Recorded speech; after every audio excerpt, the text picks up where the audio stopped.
Hey, how's it going guys, and welcome back to another Basics of Aquarium Keeping video. And today we're going to be talking about temperature. Whether you're new to the hobby, old to the hobby, Celsius or Fahrenheit, this is something that every fish keeper needs to know to ensure the liveliness and stability of their tank, because different fish and plants require different temperature ranges for their optimal growth. Personally, before I even think about buying a fish, the first thing I do is research their comfort zone in regards to temperature, because my tank's at 23°C might or might not be a good fit for that fish. And I think this is a good practice because you don't want to mix high temperature fish that are used to 27 or 28°C water with low temperature fish that are used to 20° or 21°C water. And a good example of this would be African cichlids and shrimp.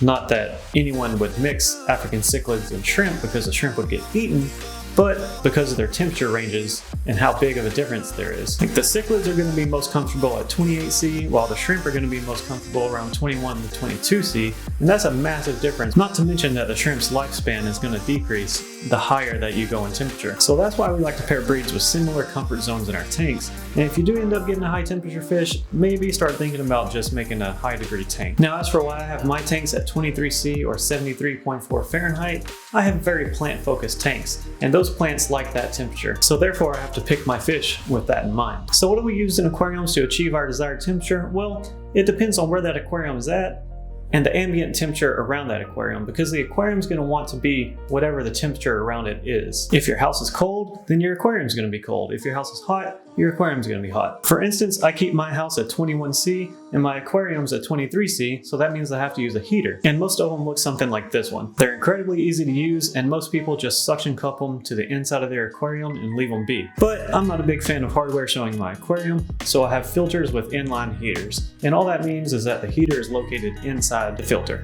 If your aquarium is located in an environment that is hotter than what you would like your aquarium to be, then maybe start thinking about investing in a chiller, but chillers are typically way more expensive than heaters. So now that we know how and what to use to get our aquariums to the appropriate temperature, how do we check to make sure that it's accurate? Well, this part might take a little while, because after you set up your tank, you're gonna have to wait a few hours for the temperature to stabilize in that tank and the aquarium and heater to get up to temp.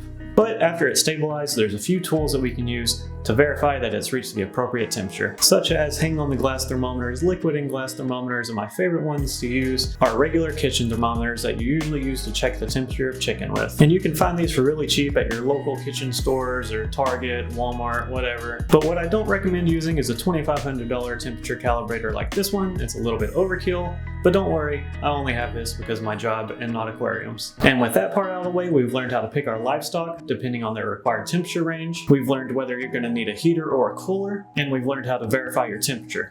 Thanks for watching, guys, and just FYI, I plan on putting all the videos that come out in this series into a playlist so that they will be easily accessible in the future, and I'll see y'all later.